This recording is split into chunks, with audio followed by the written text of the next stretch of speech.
The pitch is looped towards shortstop. Petroselli's back. He's got it. The Red Sox win. That is pandemonium on the field. Welcome to the Great American Collectibles Show, brought to you each week by the National Sports Collectors Convention. Join us every Wednesday evening at 6:30 p.m. Eastern Standard Time and get the latest news from the greatest experts in the sports collectibles world. You can watch us on the Great American Collectibles Facebook page, as well as YouTube, or you can listen to us on Spotify, Pandora, iHeartRadio, or any of your favorite podcast platforms. And now your hosts, award-winning sports collectibles author Tom Zappola and Boston radio personality Lou Blasi. Yo, Louie boy, how are ya? Doing very well.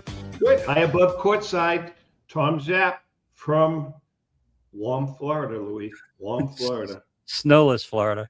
We're on the 18th floor. I got no sympathy. Jeremy's from Phoenix, from Arizona. You're in Florida. Right. I'm in 2 feet of snow. All right, so let's listen. Jeremy Murray from, obviously, our pal from Pristine Auctions. Jeremy, you're in Phoenix. What's the temperature there overall? Pretty much. Right now, we are a balmy 55 degrees. We're going to hit 73 today. As we are going to hit 73. I may have to put a sweatshirt on. Maybe get a little chilly. Well, it's funny because I go for my bike ride right after the show, and I had my long gym pants on, and I said, wait a minute, it's going to be 74, so now I have my biking shorts on. It was 0 here this morning. 0. I'm just saying. And Lou, rumor has it that there may be another event coming this weekend up in the Boston area. Yeah, we're coming down to stay with you. Yeah, you're welcome to. I'm hearing anywhere from 2 inches to 10 inches, but that's nothing now for New Englanders. That's nothing. After this storm, no, that's a piece of cake. Right. Yep. Hi, welcome to the Great American Collectibles Show. A little later on in the show, we've got Doug Keating from Cardboard Promotions is going to be joining us. Jeremy's here for the whole hour. You know, Jeremy, we've been talking Pristine Auctions, and I want to talk about it. Lou and I want to get into it, and we're going to talk about other stuff too. Yeah. But Pristine Auctions, I call you guys an outlier in the auction world. You are definitely not your run-of-the-mill auction house. You're not Heritage. You're not Memory Lane. You're not Leland's. You're not Mile High Card Company. You guys really are a unique business, and it's cool because I've always said that you guys really genuinely appeal to the masses. Yep. With what you do, how you operate. So I want you to take us through the difference between the Pristine business model and everybody else. Number one, how many employees do you guys have? We have right now about 110 full-time employees. Okay, so you have 110 full-time employees. I'm not going to ask you what you do in sales, but your inventory must be astronomical. I mean, do you guys have a warehouse that has inventory in it? Yeah, we have two warehouses full of inventory. It's Tom, it's something that when I came here for my first time 7-8 years ago. Were you with SGC? Yeah, it was Beckett. You were at Beckett, yeah, okay. Beckett before we came here and we worked with the guys at Pristine. And I walked in here and I had absolutely no idea this was going on behind the scenes. Like I knew the guys that I worked with. And it's the same kind of feeling when we have visitors come in and take tours and look around and see this place. And they're just like, you've got to be kidding me. Yeah. Like, this is insane. The amount of people, the organization, the tracking ability, the processing, all of it is wild. It is really wild to see. And it's amazing what Pristine has built itself over 16 years in business. Forget all the processing and all the operations part of it. It must be just a fascinating place to work because you never know what's coming through the doors. You never know what you're going to run into when you go to work each day. Yeah. It's got to be amazing. It is really cool what you see. And some of it you're like, okay, well, here's another pallet full of Jose Canseco jerseys. And that stuff's like, it's cool. Like it's good to see. And he signed it, did that stuff. But then you'll have people ship in rare items to unload, or drive in from all over the place to drop items off. And you're like, All right, so hold on, stop Yeah. there. So you've got really several outlets for inventory to come in. Like you just mentioned, a pallet of Jose Canseco, whatever. Yeah. So there are certain small businesses that you guys deal with Yep. that, right, that are kind of captive to you guys. And then you have the general public. Tom Zappala has a whatever, and he sends in one item, hey, sell this for me. Yep.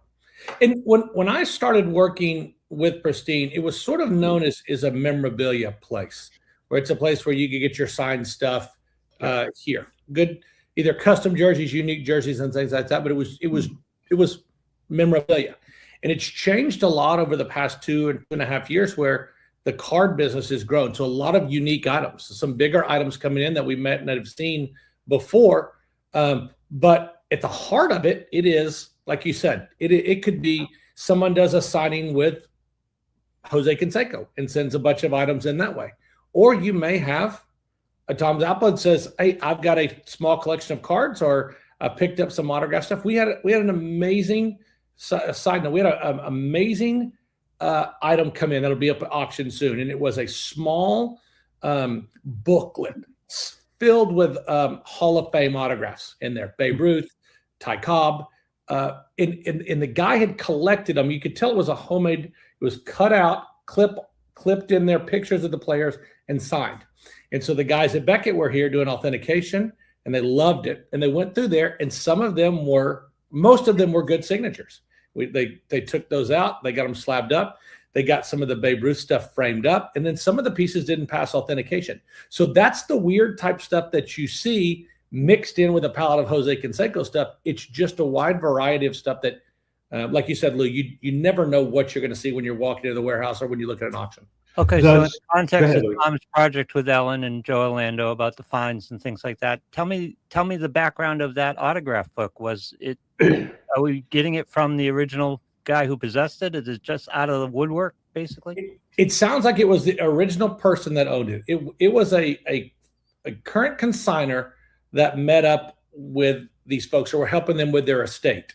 So it sounds like it was a referral from for the original owners of this book that lived here somewhat locally and brought the piece in. And they had already it's weird because you see some of these items that come in framed, and they're beautifully framed, and they're not authenticated. And you're like, oh no, this isn't going to go well. Like somebody got this framed up where it looks beautiful to deceive somebody. And this one was not one of those. All of the pieces were original. And they'd taken them out of the book and gotten them framed up, the big pieces. And it's one that'll be in auction soon. We're working with the consignor now to see how they want to sell it, but it'll be absolutely a focal point of probably our elite auction that's coming up. Now, Jeremy, okay, I was going to ask you this. So that would go into the elite auction. Do you guys have a reserve price on every item? The only auction that we have reserves on is our classic auction. So if you go to our website and you take a look at the classic, it's an auction that has 55,000 items in there. It's a massive, massive auction. And every one of those items start at a $50 bid, and they have. Hold on, Lou, did you hear that? 55,000. Yeah, 55,000. Guys, I'll be honest with you. I'm looking now. I said 55,000. It's 53,534 as of today. I want to be exactly correct. Okay. And what's great about that auction? It's a place where customers can feel comfortable if they want to have sort of a safety net underneath their item. There's some huge items in there, and I understand the reason why. We prefer the non-reserve auction. We want to move the items. We want to get buyers seeing the pieces and knowing that they're not fighting against a reserve. To each their own. Like, they're both great. Well, you know something? I've looked at you. I've paid close attention to your auctions, and I'm going to ask you a very pointed question. Yeah. Some of like your 10-minute auctions. I mean, you guys must lose money on some items. It's a great question. And I tell consignors, like, hey, listen, don't look at one auction. There's a chance you lose on that. Look at the whole. So if you send in 100 items, you say, man, you know what? I want $5,000 for the lot. If you lose on the first one, hopefully you make up it on the second one. And I tell people this. I say, guys, we want to sell the pieces for as much as possible. We don't want everything to undersell because number one, you're upset. Number two, we make more money if the item sells for more. So that's our plan. And so, yeah, there's going to be some pieces that in any auction, there's a chance a consignor loses a little bit. But at the end of the day, we want that to be in black numbers when you look at your ledger for all your pieces that you send in. Well, how do you deal with, you just talked about a collection, and I know you say with classic, there's always a reserve, but you're talking 53,400 items. Yeah. You're going to get lost. No one's going to go through 52,400 items. So glad you said that. Like, that's what I tell folks. It's like, hey, listen, you're more than welcome to put your item in the classic, but just know unless someone's specifically looking for that player, that item, that person, they're not going to find it. There's no way you're going to scroll through that. And so we have discussions with consignors, of course, like, hey, you've had this item listed for 6 months. Like, you need to move it. You need to put it somewhere else. You need to lower your reserve, be more realistic. Because just be honest, there's some pieces in there, and we tell people that's a museum piece. Like, you're putting it in there at a reserve that it's never going to hit, and it's just going to sit there. Jeremy, do you guys also buy product outright? For the most part, no. We'll do some cash advances on some collections and things like that. But Jared's always been one that he built the business for consigners and to get stuff in here. And I'm sure there's been times over the years that he's bought some collections and things like that. But we really try to. We have some of our own stuff in there. We do some private signings with some athletes and some. Jared's big into UFC and into NASCAR, obviously, and we have some folks coming in like that. We have basketball players and football players come in all the time, and we'll do some stuff signings with them, and that's stuff that we own. And Jared sometimes will fill in some auctions with some of his pieces that he buys around, but for the most part, these are all consignments, and that's kind of how we just want to keep the business. Very cool. Talk a little bit about the NASCAR market, because as Tom mentioned, I'm a fan, and I grew up a fan in the Dale Earnhardt, Rusty Wallace type of era. And I kind of equate it to golf in that there used to be personalities, and now it's very corporate. There's less of the outlying personalities like you used to have in the sport. So how has that affected the market? I mean, Tony Stewart kind of ended that. He was the kind of last personality. I will tell you, I am a very, very fringe NASCAR fan, and I didn't understand it until I went to the championship race last year. It's here in Phoenix, and I went down there, and you're in the pit, you're sitting with the drivers, you're on the track, you see the cars go by, you're like, this is insane, like this is awesome. And to me, I didn't appreciate it until I did that, and I'm still fringe. And Jared's not. Jared loves it. Jared goes to races all over the country. He's got it. We do charity events with the NASCAR Foundation. We just wrapped up one last week in Florida, in Daytona Beach that we did. We're doing some more things with them. And so Jared's gotten to the point where when he does the signings, they do a lot of marketing for us, the NASCAR folks. And I see what you're saying there, Lou, with like the personalities. I think now in the world, you sort of have to walk sort of a straight and narrow line. You're not going to be able to grab a beer and have a cigarette after you finish a race the way that you would have in the past. You've got to, with all the sponsorships, you've got to kind of have a cleaned and polished look that may not have been there back in the day. But it's cool to see these guys come in here. We've had guys come in with their kids and do they're great guys. They did great guys. In all the races I've covered, they'll just talk to you. It got them backstage with Rusty Wallace at Loudon up here in New Hampshire. And wait a minute, who was the other guy that I grew up with? AJ Foyt, was that his name? Well, that's going back a ways. Is he dead? When we went to the race last year, my son knew less about racing than I did, and he grabbed a photo and ran up, and the racers came and signed, and he was absolutely thrilled. They were so nice to him. They're in it for the fans. And you mentioned golf, and that's an interesting comparison. Golf fans and collectors are so passionate, and they're so protective about their items. And NASCAR is the same way. Like it is. But the modern guys, like, are you talking to the Trevinos and again, back in the personality era? And again, I think golfers have to be real careful about their personalities and things like that as well. And it's a shame because you go back and you look at some of that, the old footage, I'll say old footage from the 80s and 90s, and it's wild. And I still think that's why, like with golf, I think that's why the John Daly's still have a cult following, because he doesn't give a rip. He's out there smoking cigarettes and drinking as many of his drinks as he possibly can on the course, and he's just himself. He's doing commercials. He's doing some really funny commercials. When you get invited, Jeremy, to the Daytona 500, go. Okay. It's a bucket list event, whether you're into NASCAR or not. It's like the Kentucky Derby, and it's one of those events you got to go see. Go ahead.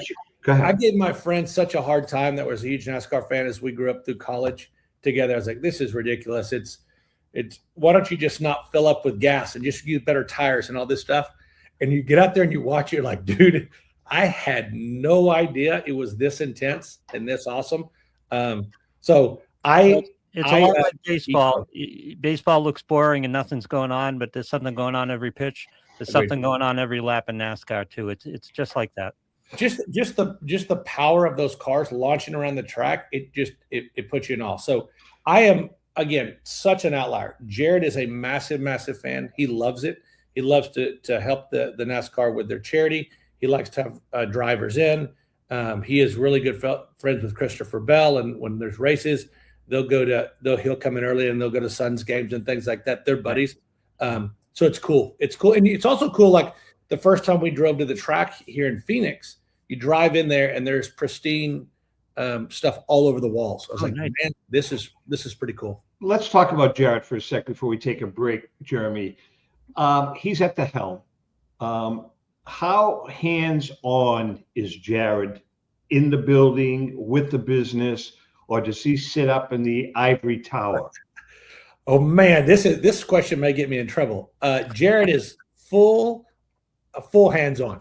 I don't think he sleeps. I think that he's constantly thinking and working. And as an entrepreneur that has started this business and built it up the way that it is, it's his passion.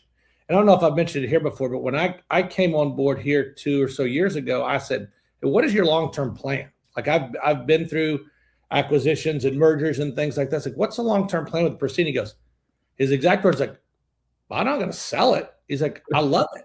Like, what would I do if I didn't have this? So he is hands-on all the time. He is constantly thinking. We don't know if it's better when he's in the building or on vacation, which we get the most feedback from Jared. If we give him time to think, that's a scary and good thing. We've often joked we'd like him to get to a place where his internet isn't working, so he can't reach anybody. But it's also awesome to have somebody that is an entrepreneur spirit like that loves the industry, loves the hobby, is the highest integrity person that I've ever worked with in this industry. He is sometimes too buyer friendly and too much on that side where it's tough to say, hey, Jared, like, wait a second, like let's think this through just a tad bit, because he really wants everybody that's involved with our auction, a buyer, to get what they want, to get a good price for it. And if you watch him on our live shows, when he sits there and how he talks and how he interacts with people, that's how he is. I've seen that many times, and obviously we've sat down a lot, especially at the National with Jared. He is. I mean, you see what you get. I mean, you get what you see. Yeah. We are chatting with Jeremy Murray from Pristine. Hey, Lou, quick question. Yes. Did I tell you that we're going to do a CJ moment today? Is that okay? That's fine. I'm ready to go. I didn't know, because I know we didn't do one last week. When we come back after our Crackerjack moment, Pristine, they don't just sell cards. They don't just sell sports stuff. They sell everything you can possibly imagine. And when we come back, we're going to talk about some of those other categories that just are amazing. Hang in there, and we shall be right back.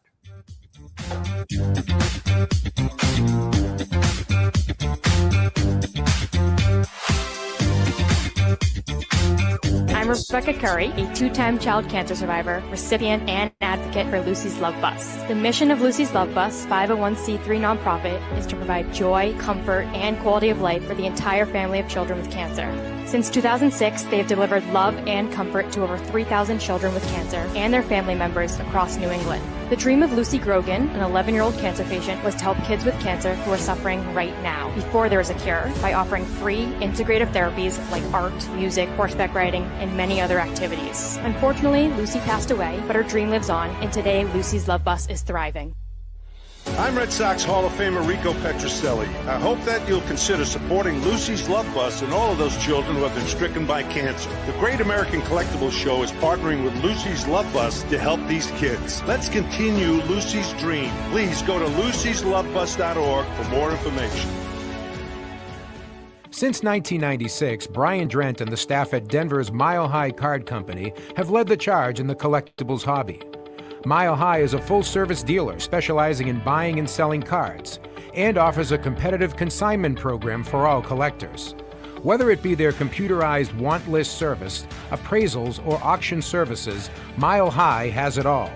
If you've been searching for a company with a selection of high-grade vintage 1888 to 1970 baseball cards and memorabilia that shares your passion, aim high, Mile High. Go to milehighcardco.com or call 303-840-2784 for more information. This is Brian Drent, president of Mile High Card Company. Is your sports card and memorabilia collection properly insured? For easily replaced personal property, homeowners insurance is all most people need. But for prized possessions that you may have spent a lifetime collecting, it doesn't go nearly far enough. Collectibles Insurance Services has been insuring for over 50 years. They offer a full range of protection and a $0 deductible at an affordable rate with no appraisals required. I know because they insure my collection. If you have a minute, go to collectinsure.com and learn more about insuring your personal card or memorabilia collection.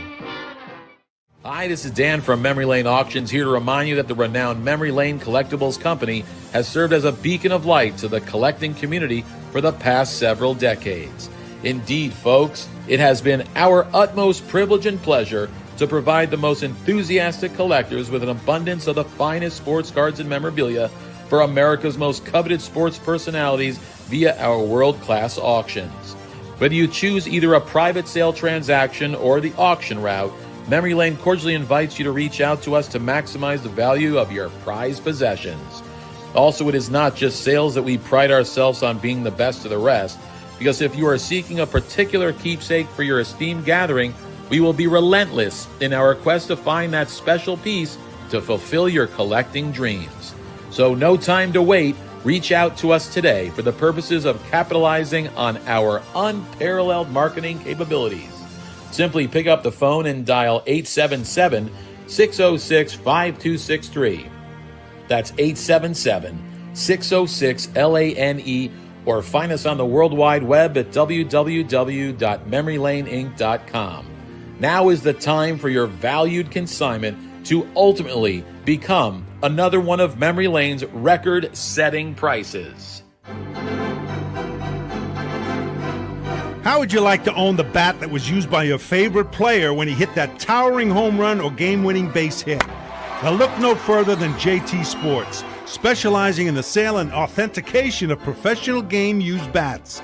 As the official authenticators of professional model game-used bats for PSA DNA, JT Sports will guarantee the authenticity of any bat purchased from them. JT Sports also buys and sells game-worn uniforms, gloves, and baseball equipment. The unique quality of the collectible is what JT Sports is all about.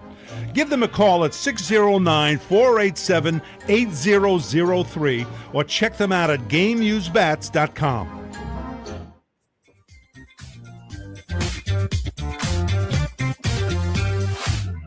Okay, we are back, and Jeremy Murray from Pristine Auctions is in the house, and a little later on, hopefully, Doug Keating from Cardboard Promotions is going to join us. But right now, I repeat, right now it's time for another Crackerjack moment, brought to you by our good friend Paul Borges and the staff at PB Collectibles. Go to pbcollectibles.com for that special vintage card at an amazing price. We've got probably about a dozen Crackerjack books left. You can go to tomzappalamedia.com. I think they're half off or 40% off, some damn thing, I don't know. But anyways, You can get a great deal on them, plus all of our other books. We are working, as we speak, on our 8th and final book of the series, the award-winning series that we have. This week's Crackerjack moment. This guy was kind of a enigma, I guess you want to call him. Hal Chase. Hal Chase was given careful consideration as the starting first baseman on our Crackerjack All-Star team when we first wrote the book. Although he is one of the most infamous characters to ever wear a baseball uniform, his numbers certainly warrant attention. One of the first stars of baseball, Chase batted over 306 times and won the National League batting crown in 1916 with his .339 average. A truly gifted player, Chase was a whiz defensively, pioneering some of the first base techniques that are still used today. He perfected the art of playing off the bag and charging weakly hit balls. He also spent hours working on barehanding and perfecting his sweep motion in order to tag runners out. Offensively, Prince Hal was a very good hitter whose best year was in the Federal League when he batted .347 playing for Buffalo. There's no doubt that Hal Chase was a great ball player. On the other hand, Hal Chase was as corrupt a ball player as ever existed. Quite frankly, he became the proverbial black eye to the game. During his time in New York, Chase became known as a troublemaker and show-off. He was well aware of his ability, and some say he felt fans were privileged to see him strut his stuff. Chase ran with a fast crowd of Broadway entertainers and gamblers. He thought nothing of betting either on or against his own team throughout his career. In 1918, he was suspended from the Reds for offering bribes to opponents and teammates to fix the outcomes of games he had bet on. After being implicated as a middleman in the 1919 Black Sox scandal, Chase Hal never ever would play again in the majors. Prince Hal lived out his years playing for semi-pro teams and living in obscurity on his sister's ranch. The game of baseball most likely would have been better off without Hal Chase. And that's another Crackerjack moment. If you want to take advantage of these copies of the book that we found recently, you can go to tomzappalamedia.com/Crackerjack Collection and order your copy of the Crackerjack Collection, Baseball's Prized Players. This great book will give you a glimpse into the personal and professional lives of the players in this iconic collection. That's the Crackerjack Collection. Now on sale. It says 30% off here, but even more, Tom?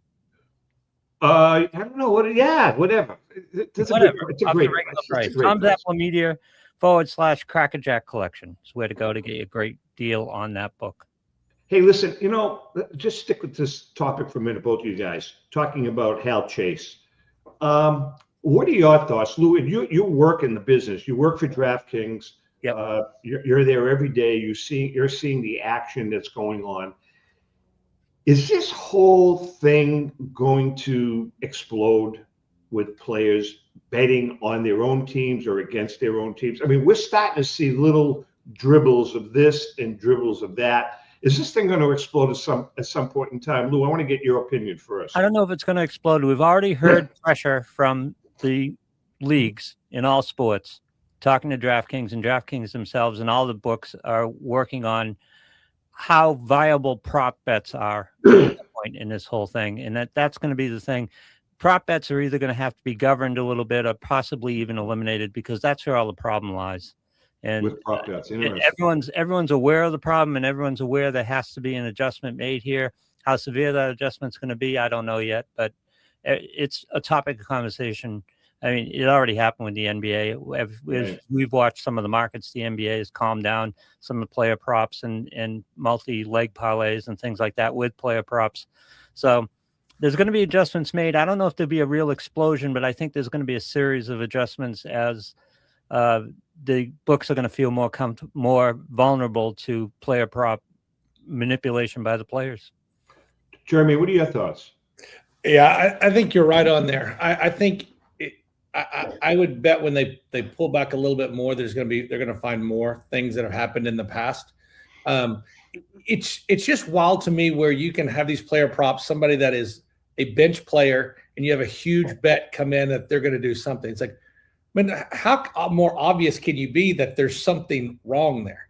Right. I thought about this years and years ago as I started dabbling a little bit into gambling, and you would go to some of these offshore sites back before it was legalized in most places, and it would be like, who's going to win Survivor, the TV show? Yeah. Well, obviously the person that won knew somewhere along the way, and it's like, hey, Tom, go put a couple $1,000s on me winning this, because I'm going to tell you you're gonna pay off.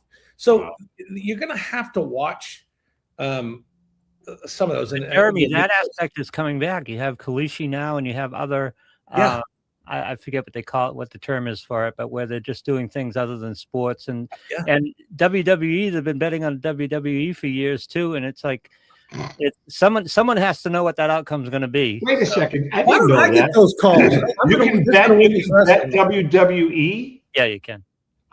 In some of the bigger events, you can bet WWE, and we all know it's scripted. I don't like the word fix. It's scripted, but somebody knows how that's going to turn out.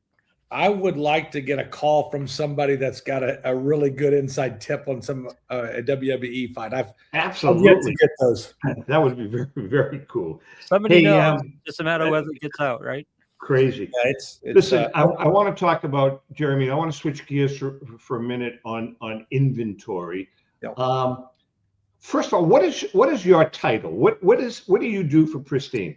Yeah, I'm the chief operating officer here. So I'm in charge of overall general operations. I lead the sales team. We have a marketing director, but in charge of the marketing team. So any sort of the business side of the company sort of rolls through me at some point or another. And we talked about it a little bit before.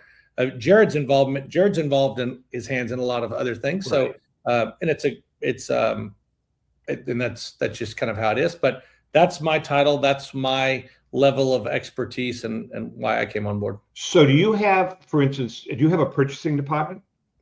We do have a purchasing department. Handles all of our when we do our signings and things like that they'll handle all of those events. All right, so let's switch to jewelry, for instance. Okay, now that's a commodity that you guys have, and I think you sell quite a bit of it. How does that? Do you oversee that part of the operation also? Yeah, anything that comes in there on consignments and the consignment services, I have my eyes on that. Jewelry is an interesting one because before I got here, they had jewelry mixed into all their other auctions, and they stopped doing that for a little bit. And then we had some really, really good consigners that we trusted and we knew that said, hey, I've got really, really good pieces here. I'd like to be involved. So we've actually expanded and have a weekly jewelry auction now that are just for those guys.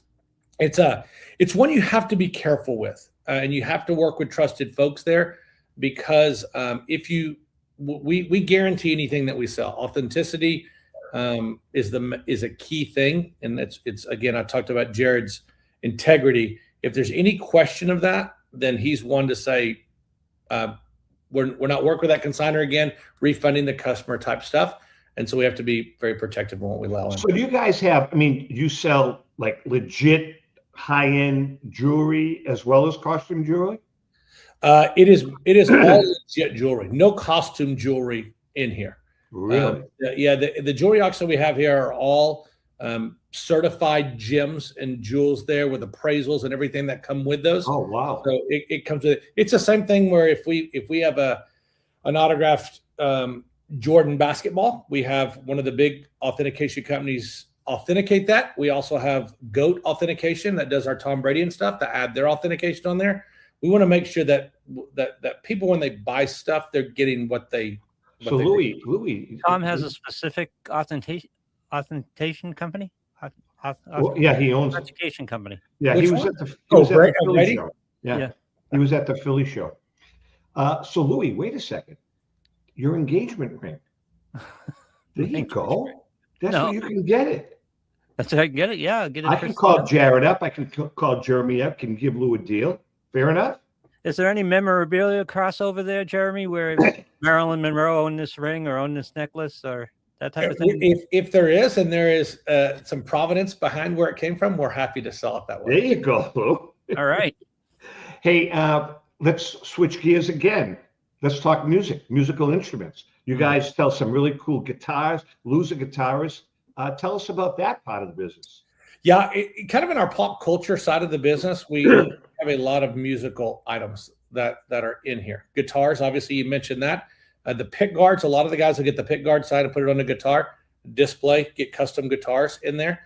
There are times that we have musicians come through here. Alice Cooper is a fan favorite and a friend of Jared that'll come through and do autographs for us. But yeah, there's in the music industry and any pop culture side of the business, there are autograph chasers out there. And if you can grab autograph stuff from musicians, it's huge. People, and I think I may have mentioned here before, people ask if we have Taylor Swift in here signing. We have so much Taylor Swift signs. I was going to say that you guys have quite a bit of Taylor. Now, let's talk about that. Does that come from one consigner? All sorts of folks that have it. What happened, and I think this kind of started during the pandemic, artists were signing CDs and sending them out to buyers. And so they would do it. And I think it started, Taylor Swift might have been the first one that sort of did this. Say, hey, pre-order my CD now, and it'll be signed when it comes there. And a lot of people got involved with that. You'd pay $50, $100 and whatever and get Taylor Swift signed autographs on that. That's kind of how it started. But yeah, all these items come from multiple consigners that send. A lot of the stuff is the same stuff, but there's some unique stuff that are in there as well. This question occurred to me during the 7th game of the World Series, the Mel Rojas homer at this point, and who has control of that ball and where the value is. But it expanded my mind because Shohei Ohtani could be sitting in a room just signing stuff left and right if he wanted to. Yep. Has the trend gone towards artists and ball players controlling their own autographs and their own supply chain? Taylor Swift could put a dress out from the Eras tour and probably make a pretty good buck off it. Correct. It's an interesting question because a lot of the athletes now may or may not have contracts with some bigger players in the industry. Fanatics being one of them, where they'll say, hey, we can only sign for Fanatics. I'm a Fanatics guy. That's who I can sign for. But there are some folks that don't want to have that, and they will go to and do signings and individual signings and work with whoever they want to. But Lou, I think that's what you said there is it sort of goes back to what you talk about gambling. Like if you needed money, Taylor Swift could take one of those outfits that she wore in a concert and sell it to a Leaf or a Fanatics or something like that and cut it up and make cards or sell it individually. And live pretty well on that. And then, they do both too, Jeremy. For instance, could be whoever the athlete or entertainer is, they could have an exclusive with Fanatics and sign only for Fanatics, but Fanatics can have a position at the National, for instance, and that individual is signing at the National, but working for Fanatics. Sure. That happens quite a bit. TriStar does that. TriStar has their own show. Right, exactly. Jeff Rosenberg does that. And they provide the athletes and for the National. And so, yeah, it's interesting with like Fanatics Fest coming up in July, where they'll have their massive group of athletes that are all set up there. And I think they're somewhat protective of those guys, and I think they probably pay them very handsomely to be more protective. So they may not loan them out as easily, but we'll see. Jeremy, what about fine art? Now, listen, you handle jewelry, sports, entertainment. Do you, Jeremy Murray, have to become a semi-expert in all of this stuff? Yeah. Let's talk about fine art. Christ, you sell fine art.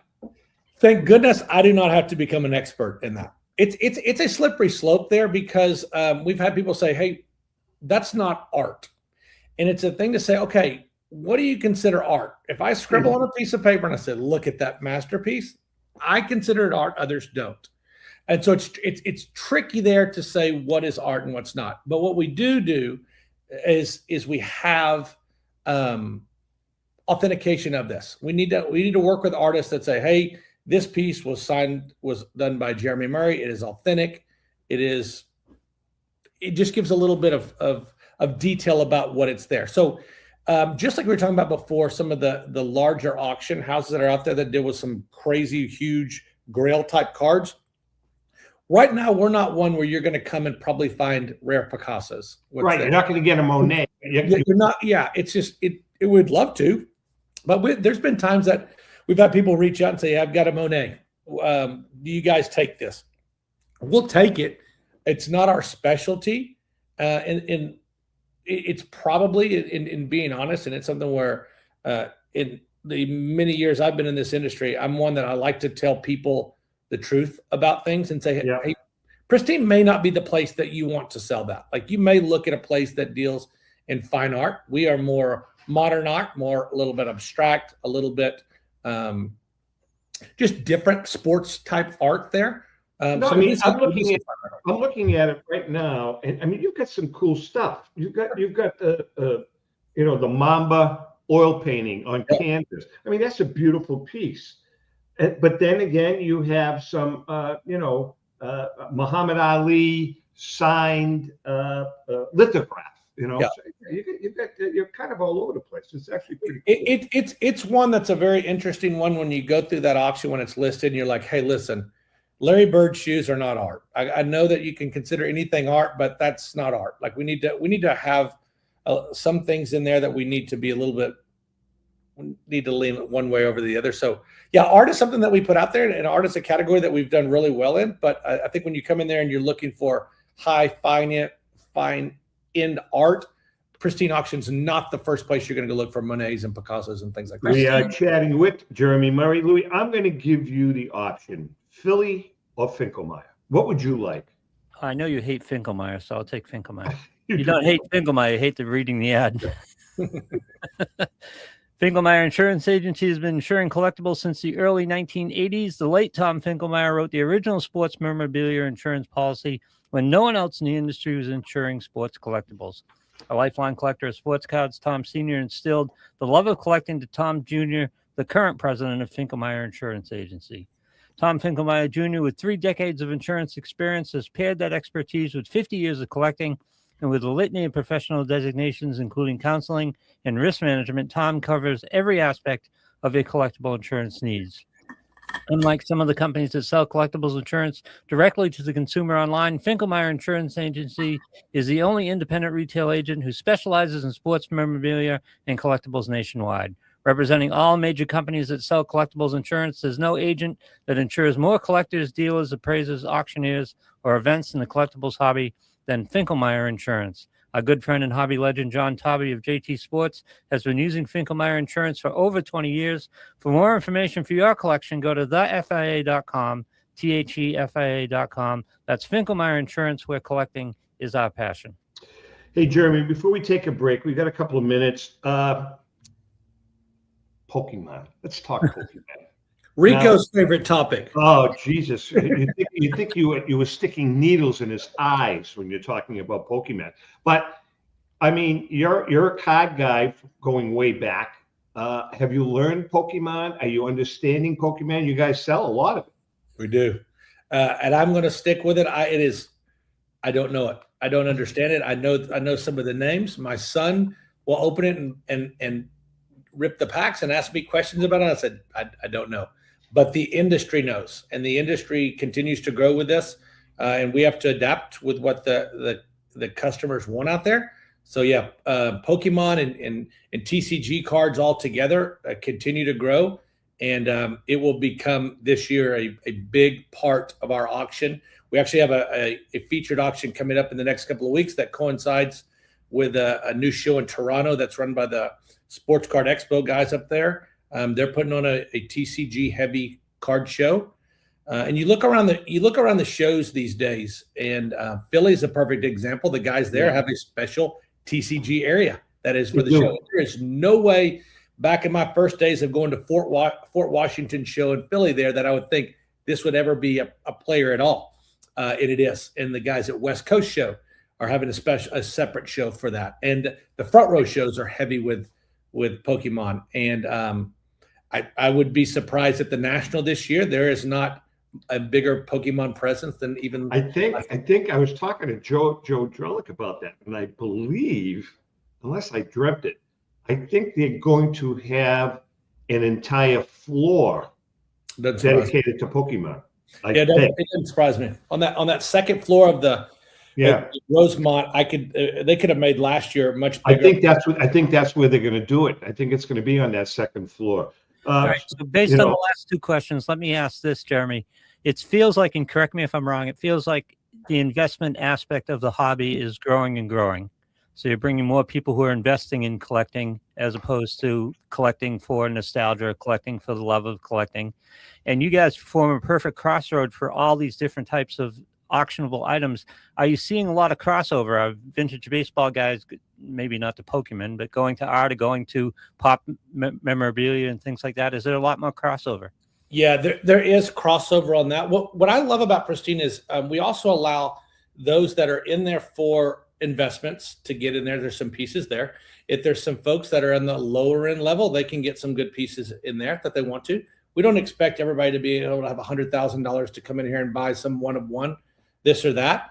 But we also have people, and we're seeing it a lot on our live auction platform that continues to grow, where people, when we say, hey, we're having vintage cards, the room fills up with vintage collectors. And you'll see those same folks in our modern auctions doing some of the investments. So you can always go there and say, hey, I like to dabble in the safe commodity. I love that Mickey Mantle, Babe Ruth stuff that is never going to go down in value. But now I can also dabble in all these rookies as well. So I've got some risk and some safety where I want to dabble in that. So yeah, there's definitely crossover in collectors and what they're doing. We are chatting with Jeremy Murray from Pristine Auctions. Man, this is good stuff, cool stuff. You're really giving us a real clear picture of what Pristine is all about. We have a couple more things to talk about.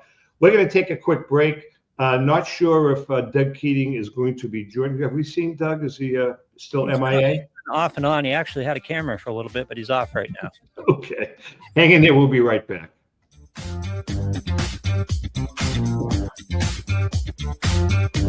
I'm Rebecca Curry, a two-time child cancer survivor, recipient, and advocate for Lucy's Love Bus. The mission of Lucy's Love Bus, 501c3 nonprofit, is to provide joy, comfort, and quality of life for the entire family of children with cancer.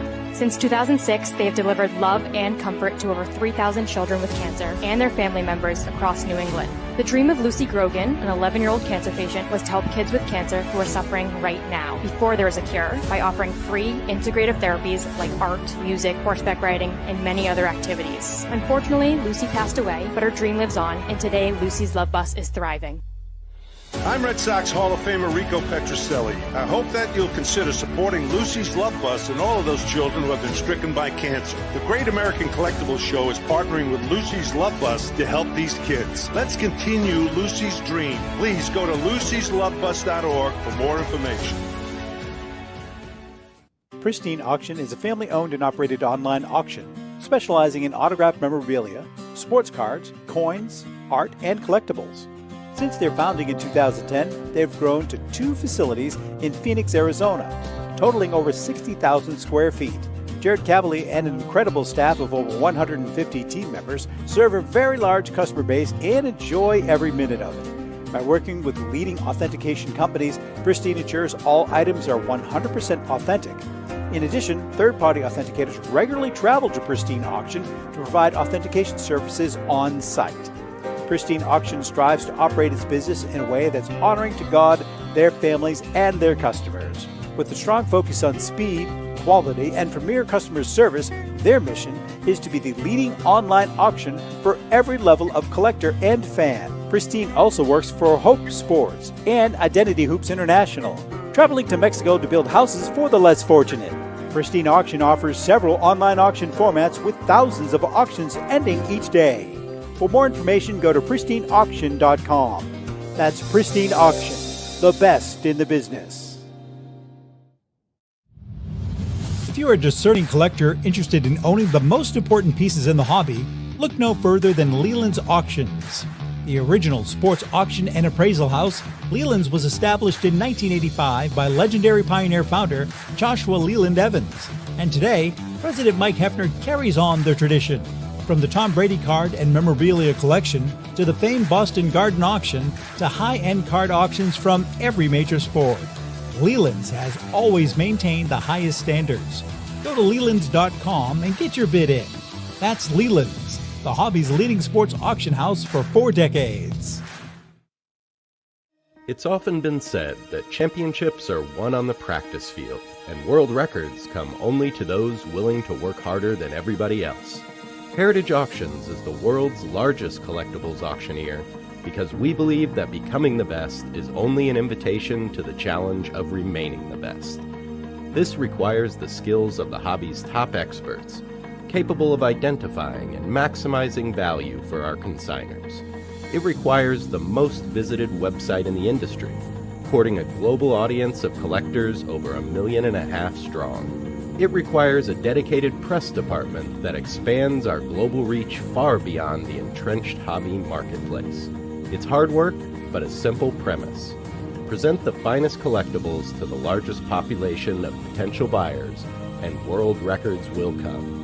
We invite all listeners to put the unmatched power of Heritage Auctions to work for you. Auction evaluations are always free, and our commission-based fee structure ensures that our interests are always aligned. The highest possible price for your collectibles. There will always be new world records to chase, so let's chase them together. Visit our website at ha.com and request your no-obligation review today. Hi, this is Dan from Memory Lane Auctions, here to remind you that the renowned Memory Lane Collectibles Company has served as a beacon of light to the collecting community for the past several decades. Indeed, folks, it has been our utmost privilege and pleasure to provide the most enthusiastic collectors with an abundance of the finest sports cards and memorabilia for America's most coveted sports personalities via our world-class auctions. Whether you choose either a private sale transaction or the auction route, Memory Lane cordially invites you to reach out to us to maximize the value of your prized possessions. Also, it is not just sales that we pride ourselves on being the best of the rest, because if you are seeking a particular keepsake for your esteemed gathering, we will be relentless in our quest to find that special piece to fulfill your collecting dreams. So no time to wait. Reach out to us today for the purposes of capitalizing on our unparalleled marketing capabilities. Simply pick up the phone and dial 877-606-5263. That's 877-606-LANE, or find us on the World Wide Web at www.memorylaneinc.com. Now is the time for your valued consignment to ultimately become another one of Memory Lane's record-setting prices. Are you a collector looking for that rare trading card or autographed ball or photo? If so, then PB Collectibles in Newport is the place for you. PB Collectibles has graded cards, raw cards, complete sets, and wax boxes of the stars of the future, today, and from the past. We also offer a large selection of both vintage and modern cards. So whether you're looking to add to your collection or sell it, visit us at PB Collectibles, 269 Spring Street in Newport, located across from St. Mary's Church. We are your neighborhood card shop and much more. Hey, I'm Mike Petroselli. If your company is looking for the best in marketing and promotional items, you'll hit a home run with Petroselli Marketing. With over 8,000 suppliers and 650,000 imprint-ready items, we can get your company the visibility it needs to get your maximum exposure. Whether it be office promotions, wearables, automotive, sports items, and everything in between, Petroselli Marketing can do it all. Our design staff will even work with you from concept to delivery and customize your products. At Petroselli Marketing Group, we will get your brand in front of your audience. Contact us at info@petrosellimkt.com or call us at 603-880-3202. That's Petroselli Marketing, where no dream is impossible. Okay, we are back, and looks like Doug is not with us, huh, Louie boy? No, Doug sent a note. He had a little problem with his computer. Okay, no problem. We'll line him up. Yeah, no, we'll Doug's a good guy. We'll get him up next time. Jeremy, actually, you know something? You were talking. Let's talk about Philly right now, and then I have a question for you. East Coast Sports Marketing, along with eBay, are pleased to present the Philadelphia Sports Collectors Show. The Philly Show from Friday, March 6th to Sunday, March 8th, held at the Greater Philadelphia Expo Center, halls A, B, and at 100 Station Ave, Oaks, Pennsylvania. The Philly Show is bigger and better than ever. Shop over 1,000 tables from 300 of your favorite hobby dealers from across the country, displaying sports cards and collectibles from the 1800s to present day. Visit the Pokemon TCG section with over 100 tables. Major sports auction houses and third-party grading and authentication companies are on hand to assist your collecting needs. The Philly Show is family-friendly, and all kids 10 and under get in for free. Military, they get 50% off. Autograph guests to include 10-plus Baseball Hall of Famers, Mike Piazza, Chipper Jones, Ozzie Smith, Steve Carlton, some Hall of Fame football players like Ray Lewis, Earl Campbell, Jack Ham, Eagles legend Brian Dawkins, Randall Cunningham, and Vince Papale, and many more. For more information, go to phillyshow.com. Remember, since 1975, the Philly Show is where it all started. I'll tell you, Jeromy, you haven't been there in a while? I have not been there in a couple of years since they have expanded. And It's a great show. I mean, it's a great show. I know that Joe and Dave Marino and the guys over there, like you could tell, just the autograph lineup that have been added there and the size of the room that keeps expanding, and now it's TCG. Yeah, they're doing big things. I love it. Rico and I, we did the broadcast, the last show. What was that, Louis? In September, I think it was. Yep. We broadcasted from there, and we had a ball. It was jam packed. Yep. And it's just a great venue. It's a great venue. Plenty of room. You know, you're not all jammed in. No, it's a great show. I mentioned it before that when I first started doing shows and would go do the Fort Washington show, the old Philly show that was there. And I can't remember the promoter's name, but it was the first time that I ran into a promoter that was so strict. And if you shut down your booth before 4 o'clock on Sunday, you were not allowed in the show next time. And it was awesome. It was so fun. And now it's expanded to what it is now and grown. And I mean, I think it just shows the strength of the hobby and the new collectors that are in there. It's become, I mean, just talking about the National, for instance, the National, how do you describe it? It's become the event of events. You know, 20 years ago when we started at the National, there were card booths, there were booths, there were memorabilia booths. Now the technology is absolutely mind-boggling. Just as a matter of fact, we're going to be participating in July. Joe and the National staff, you were there last year, right?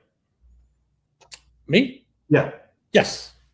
I was with you. I got on stage with you. Oh, that's right. You were on stage with us. But did you see their podcast booth? Yeah. I mean, their podcast booth is like state of the art. We're going to be doing a couple of shows there in-house for them. Lou, you should see this podcast studio. It's absolutely incredible. Just incredible. They have cameramen. It's really, really impressive. Hopefully this year they don't put us next to the Bo Jackson booth where they were screaming at Flavor Flav was out there. Yeah, boy. You saw what happened with us. Yeah. We were broadcasting from there, and we were right next to the booth, as you know. And then all of a sudden, at some point, Flavor, whatever his name is, Flavor Flav, and Bo Jackson kind of crashed our show. Yeah. Walked on, started. No, it was pretty funny. But they were crazy. Listen, I want to ask you, do you guys have at Pristine, do you have an in-house store? Can people come in off the street to buy product?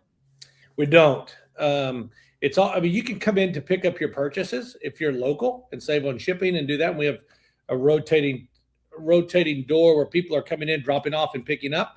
But we don't have a store. We don't have anything up for, that's for retail. I mean, it's all auction. We do have a marketplace that's there that has some retail or some set pricing items there, but no buy it now store type thing. Do you have a cafeteria? We don't. We have a very, very cool, nice break room. And when like today would be perfect. We can open the garage door up and enjoy the outside. Oh, nice. But no cafeteria, no, for the Southerners there, no Lubies or Piccadilly serving. I mean, I picture the inside of Pristine, kind of like that San Francisco vibe. where you walk in and some people are working at their computers, sitting at a little table or sitting at a floor, or just kind of like, I mean, are there cubicles and offices and all that stuff? There are. We need to set something up where you guys come out here and take a tour and do that here. It's really a building that I wanted to copy in my former job in the industry. When I saw this building, I was like, it's exactly what I want to feel. Outside my office, there is a large balcony that you can go and you're looking at the mountains and this and that and work out there. And the people have lunch out there and do calls out there. Like I said, the break room is down there. But I'll be honest with you, it sort of looks like we're busting at the seams a bit here because we've got desks and stuff everywhere as the business continues to grow. Our listing room have people that are there working and photography booths and they're listing, and the warehouse is packed and there's pallets in the aisles until we get them on the shelf. So you're close to sort of that California vibe, but it's pretty busy here. Interesting. Very interesting. How many auctions do you guys do over the course of a week? Like your 10-minute auction. I mean, you do a 10-minute auction. How many hours a day? 10-minute auction starts at 11 a.m. Mountain Time, our time, and it goes till 8 o'clock our time. We expanded that. Have you seen that? No, I haven't. So it's They have a 10-minute auction. Yeah. With no reserve. No reserve. Yeah. Starts at on. It's really crazy. And my dad, when I first started working here, and he came out to visit, and he sat in our backyard and watched the 10-minute auction all day. And he would come in and say, "Did you see what this just sold for? Did you see this?" I was like, "Yes, I'm around it all the time. I see that." He's like, "I can't believe it sold for this and this." It's great. I scratch my head. I gotta be honest with you. I scratch my head sometimes, and I see like a really cool piece starting at $1, and whatever it sells for, I'm saying, how did that sell for that price? It's just mind-boggling. It's something where, and we've actually seen it more with our live auction now that is continues to grow, and it's the Whatnot eBay Live type aspect where they're selling cards constantly. It is now, we've expanded that from 11 a.m. until midnight all day, and we've added a second stream in there that is all mem for a couple of hours a day. Memorabilia, all sorts of stuff that are there, and it's the thing where I've talked to buyers and consigners that they have it in their ear all day and they're listening all day, or they have it in the background where they're listening. If something pops up, they jump on there. So it's a thing where I sort of mentioned it earlier, where we're hitting collectors at whatever level they want to be at high-end stuff. Jared just wrapped up our Elite Live auction last night where he ran some crazy pieces at 15, 20, 30-second auctions. And then so the higher-end stuff there. But today you'll go in there and you'll get $5, $10 Bonix. You know something? I could really see where it could become addicting, to be honest with you. Yeah. I mean, it's like unbelievable what you got. It really is. It's kind of like the auction equivalent of breaking, actually, because you never know what you're going to get at a particular price. You might get a bargain. And that's the thing where if you sit around and our hosts are so good at it, and the co-hosts are there, and if people are saying, "Hey, do you have any Drake May?" and they'll go and they'll dig through Drake May and they'll bring some Drake May to you. So it's sort of a customized auction where you can ask for stuff, and if we've got it, we'll pull it up there. And yes, you can absolutely get some deals. And so go ahead. I'm sorry. Yeah, go ahead. You'll go. No, I was going to say, so when you guys are at the National, do you take consignments there? I mean, what is the function of Heritage will take consignments. Memory Lane, do you guys take consignments at the National? Yeah, any show that we attend, we want to be there to take consignments, and we have discussions with our consigners before we even get to the show. We reach out and say, if you've got items to consign them here. Save on your shipping. They get them listed a little bit quicker. There's some perks that go along with consigning their own show. So what we want to do is when we go into a show, we've got consignments lined up. And I think still, I don't think that maybe the majority know that, hey, you can consign to Pristine. Like, we want that. We want to get your items up here. If it's cards, if it's memorabilia, if it's pop culture, if it's video games that we've got up and running right now in our pop culture auction, like, if we can sell it, we would love to help you out with that. And so, yeah, any show that we go through there that we take consignments. And our goal at the shows is kind of twofold. We love to sign up new buyers. And what we did last year is we had some show exclusive auctions and pedestals set up around the shows that we're at, that you could pick the items up there. There's no buyer's premium. You buy it, you pick it up right there, and you walk out with it. And there's some great items in there. Same type stuff where you can get some really good deals and pick up some really good collectibles right there on site. So with that, we get people registering, and that's what we want. And then obviously get consignments. Last question I have. Tell us about that strictly PSA 10 section. You guys, all you do is you have a part of your, what, an auction is it that's strictly PSA 10s? The auction that just wrapped up, I think it wrapped up yesterday. It wasn't just PSA cards. It was any cards that were graded as a 10. 10. A lot of PSA Jim Mints in there, obviously, but CGC and Beckett were all mixed in there. So what's great about Pristine is the flexibility that we have, that we can spin up these auctions if we have the inventory for it. So what we were having is we had so many cards coming in, and that we weren't able to sell them quick enough, because we don't want to put 3,000 or 4,000 cards in one auction. They get lost. So we said, hey, here's what we do. Let's spin up a 10 auction. And so it's only 10s. And so people can come to Pristine and they can say, that's all I'm looking for. I want 10s. I can scroll through here. Look at it. It's amazing. We've got one coming up. We did one a couple of weeks ago, and one monthly is flats. Flat signed items there that sometimes are hard to put into a certain auction, so we spin that up. We also have the ability to, if you are a consignor that wants their own auction, you want to put in Tom Zappa collection only, we can spin up an auction that's just for you, that's marked. Very cool. Very cool. Very cool. Before we let you go, your Super Bowl prediction, sir? Yeah. What kind of bias we need an objective? I'm going to check. We're New England fans, but you can tell it like it is.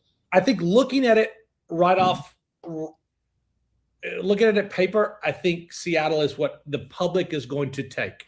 I think what they saw with the last game against the Rams versus what they saw in Denver, I think Seattle's going to kill them. Seattle's going to kill them. But those big buildings out in the desert were not built on people winning and knowing. So if I was to bet the game, and I may bet the game, I'm going to let the public continue to hammer Seattle, and then I'm going to take the Patriots at the end. And it's not going to surprise me with Vrabel coming in there with some defensive master plan to shut that offense down. It's not going to surprise me. So my prediction is, I'm sitting here now, I would bet on the Patriots, but I think Seattle wins. Well, how many points do you need to take the Patriots? I think you get over, and it may already be there now. It started at 3.5, and I think it got up to 4.5. I don't know where it sits right now. You'll know, Lou. I would want to be north of 4 to get past that 3. Well, as I said to you guys, I think you were on before we went on the air. I said, were you there when I talked about my dad? I don't know if you were, if you weren't, Jeremy, but I said to Lou, as the late great Sonny Zappala, who was a gambling degenerate, said, one of his dying words were, bet the streak. And the streak is they're 9-0 or 10-0 on the road, and Sam Darnold is 0-4 against the Patriots. Bet the streak. Yep. Fair enough. Fair enough. It's a thing where Sam Darnold has scared me all through the playoffs by saying, I don't trust Sam Darnold. I've watched him long enough that I don't trust Sam Darnold. To your point, though, Jeremy, that Seattle-Los Angeles game was kind of intimidating. And I think it's going to feed into the money going to Seattle a lot, because they both looked really good on offense. Agreed. And I think that when it first came out and they said, lines out, it's Seattle minus 3.5. You're like, well, Seattle all day. Like, look what we watched on the field today. They're going to just mop them. Yeah. And again, hey, it could be ugly, but you never know. You never know. Never know. With that being said, people can go to pristineauctions.com, correct? Pristineauction.com, yes, sir. That's the website. Great company. You guys, as I say, I always call you guys, you're the outlier in the hobby, but I'm paying you a compliment. I love it. I love being the outlier. With that being said, Jeremy, do me a favor, mention to Jared, it would be really nice if he could call me. He's very tough to get a hold of, as we all know. But if he could call me, I want to talk to him about what we talked about. And I think that's about it. Lou, do we have any final comments? Nope. Just had fun with Jeremy and looking forward to we got one more week before the Super Bowl. One more show. Great. Yep. I love being on with you guys. It's always fun talking to you. Great. With that being said, we love you guys. Thank you for all the support and happy collecting.